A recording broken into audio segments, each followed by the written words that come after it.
조용하기도 하지. 낙타는 윗니와 아랫니가 서로 엇갈리게 집을 씹으면서 큰 콧구멍으로 콧김을 씩 뿜어내고 있었다. 하얀 거품이 온통 낙타의 수염을 적셨다. 넋을 잃고 보다 보니 어느새 나도 입을 오물거리고 있었다. 우리 선생님은 나에게 낙타를 닮아야 한다고 가르치셨다.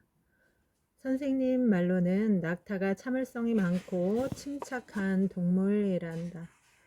낙타는 좀처럼 서두르는 법이 없다. 천천히 걷지만 어김없이 목적지에 도착하고 천천히 씹지만 실컷 배를 채운다. 아마도 낙타는 천성이 느린지 모르겠다.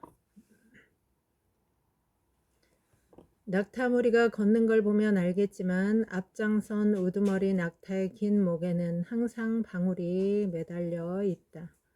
그래서 걸음을 옮길 때마다 딸랑 딸랑 딸랑 소리가 난다. 방울은 왜 달아요? 나는 궁금한 게 생기면 바로 물어보아야 했다. 아버지는 낙타가 이리를 무서워하기 때문이라고 설명하셨다. 이리가 낙타를 물어 뜯을까봐 낙타목에 방울을 달아준단다.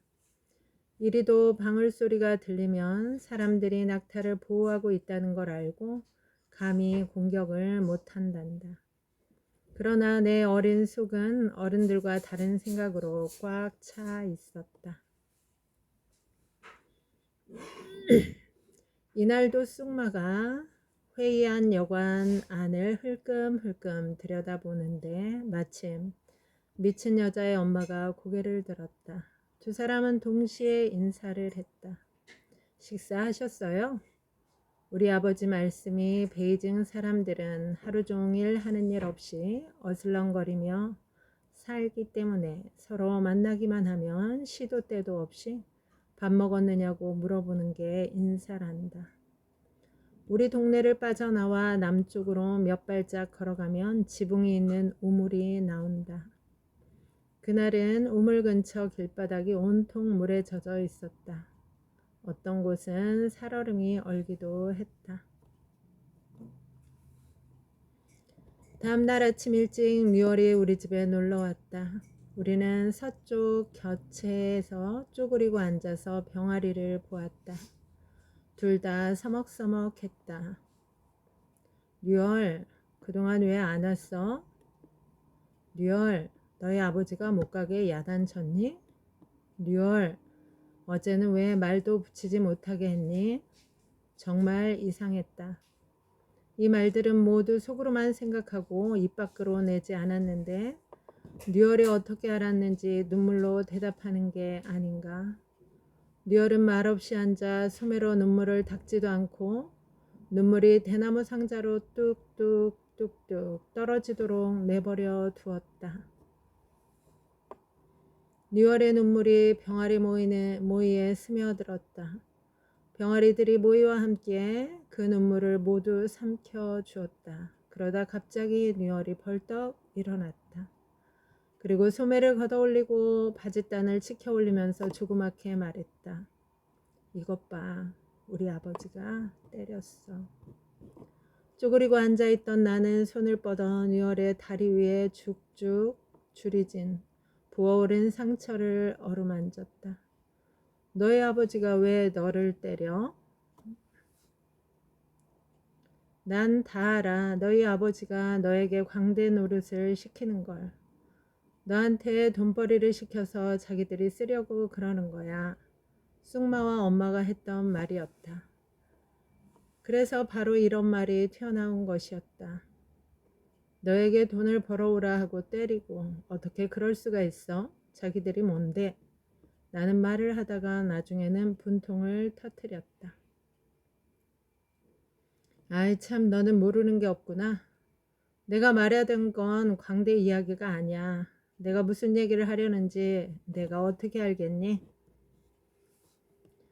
도대체 무슨 이야기니? 말해봐. 내가 이렇게 서두르면 난 말 안 할 거야. 내가 내 친구라면 내가 너한테 한 말을 절대로 다른 사람에게 해서는 안 돼. 너희 엄마한테도 말이야. 누구에게도 말 안 할 거야. 우리 작게 말하자. 류얼은 잠시 망설이더니 내 귓가에 대고 작은 소리로 재빨리 속삭였다. 나는 우리 엄마가 낳은 게 아니야. 아버지도 친아버지가 아니야. 류얼과 비밀을 지키겠다고 약속했지만 류얼이 돌아간 뒤에도 그 이야기가 계속 내 마음속에서 맴돌았다. 생각할수록 마음이 놓이질 않아 갑자기 엄마한테 달려가서 심각한 표정으로 물었다. 엄마, 나를 엄마가 낳았어요? 뭐라고?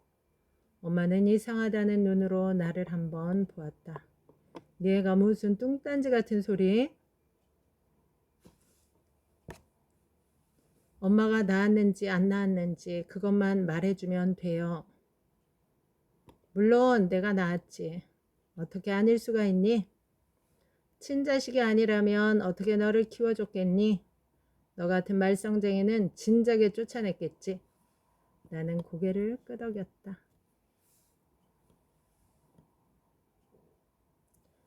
너도 샤오웨이즈를 만나거든 바로 데리고 와야 한다. 샤오웨이즈가 어떻게 생겼는지 어떻게 알아봐요? 슈저는 눈을 감고 생각에 잠겨 말했다.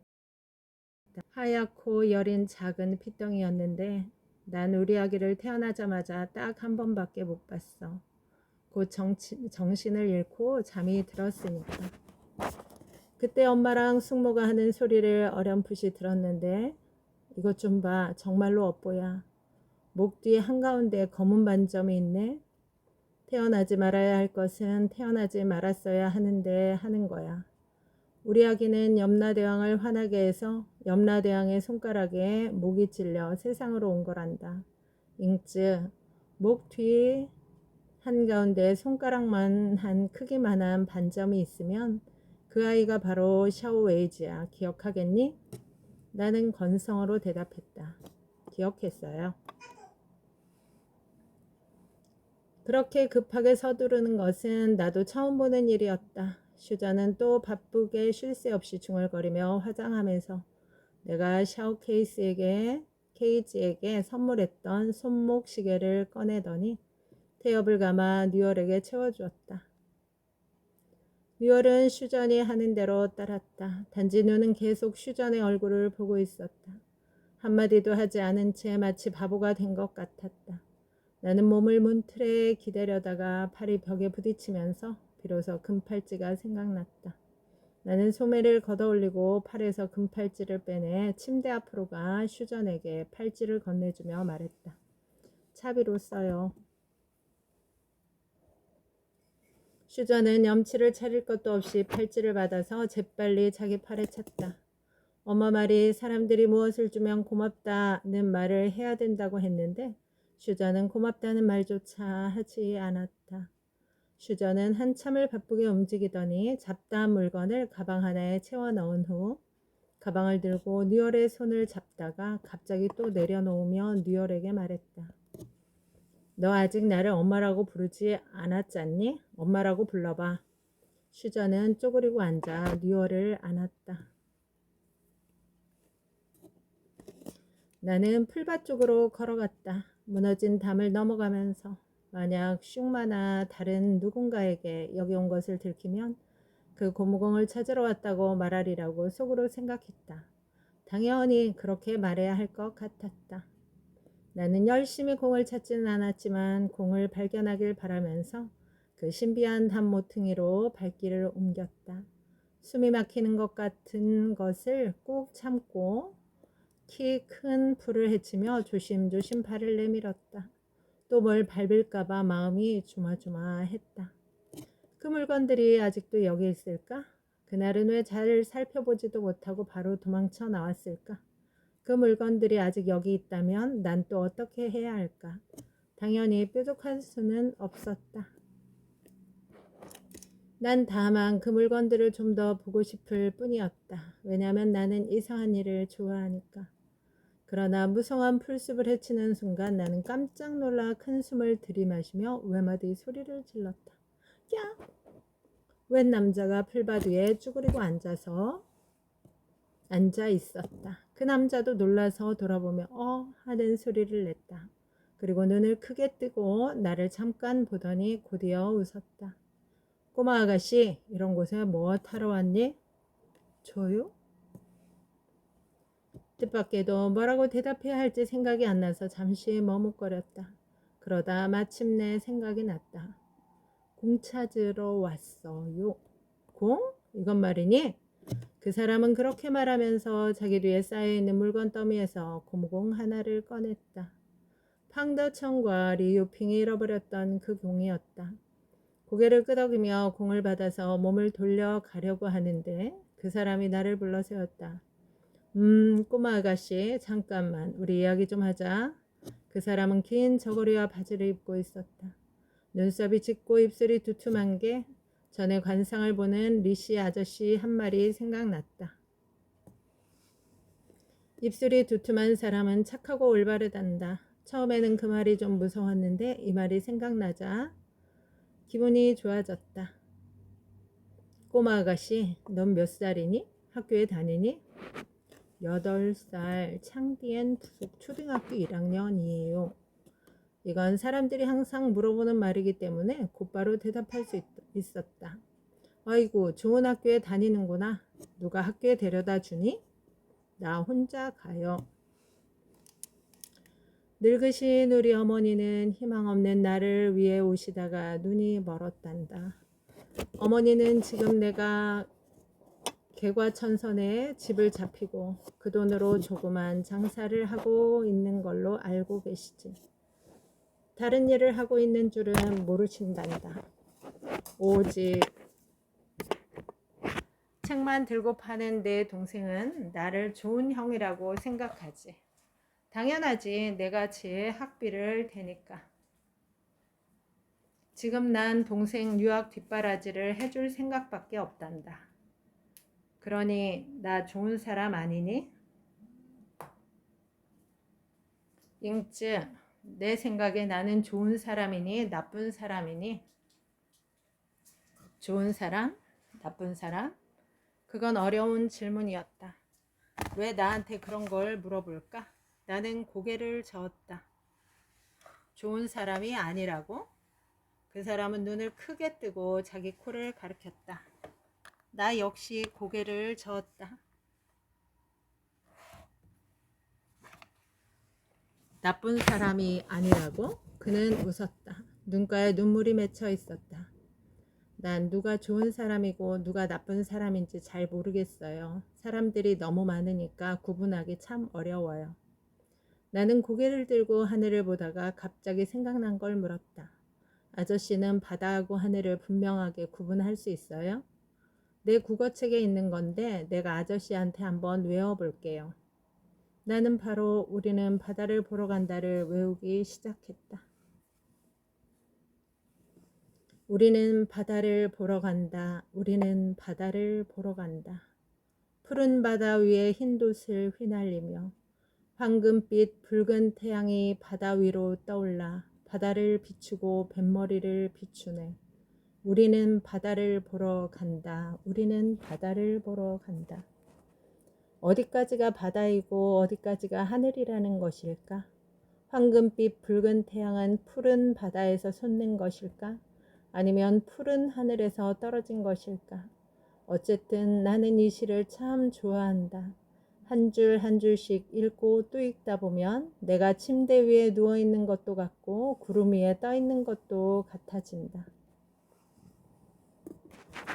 훗날 내 동생이 대륜선을 타고 외국으로 공부하러 떠날 때 우리 같이 배웅하러 가자. 그러면 바다를 볼 수 있을 거야.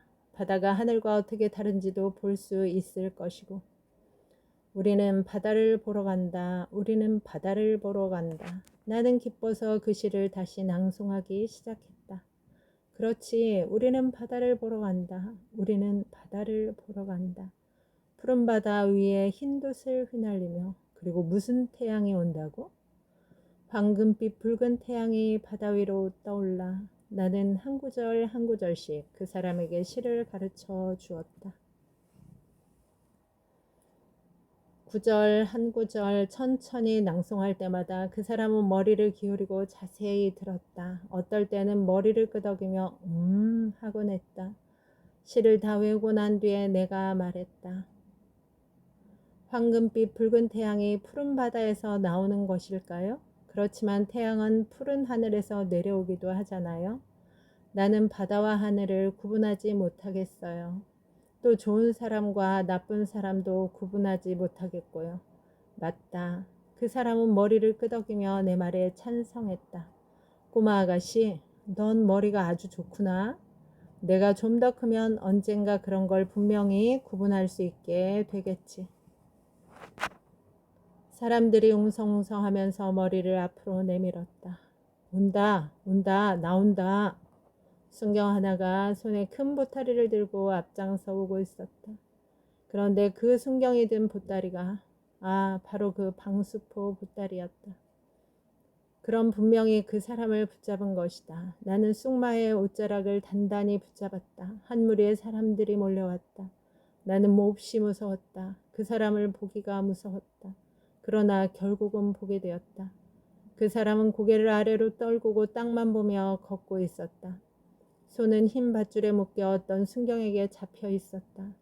내 손은 땀으로 가득 찼다. 그 옆에 또 한 남자가 있었다. 바로 그 회나무 아래에서 나에게 등불상을 보여달라고 했던 그 남자였다. 누군가 말했다. 바로 저 사복한 한 형사가 사건을 해결했대요. 누군가 물었다. 어떤 사복? 바로 저 밀짚 모자를 쓴 사람 말이야. 손에 작물을 들고 있잖아. 어떤 계집애가 길을 가르쳐줘서 겨우 사건을 해결한 거래. 나는 천천히 대문 안으로 숨어 들어가 엄마한테 몸을 기댔다. 실컷 울고 싶었다. 엄마가 말했다. 잉쯔, 저 사람 봤지? 너 글쓰기 좋아하지? 이 다음에 크거든 바로 오늘 일을 책으로 쓰려무나. 나쁜 사람이 어떻게 해서 도둑질을 하고 또 끝에는 어떻게 비참해지는지 말이다. 싫어요. 나는 이렇게 가르치는 엄마에게 반항했다. 난 이 다음에 커서 책을 쓰고 싶었지만 절대로 엄마가 이야기한 것처럼 그렇게 쓰지는 않을 작정이었다. 내가 쓰고 싶은 것은 우리는 바다를 보러 간다 였다. 여러분, 오늘도 좋은 날입니다. 오늘 하루 잘 살아내느라 수고 많았습니다. 힘내세요. 다음에 또 만나요. 감사합니다.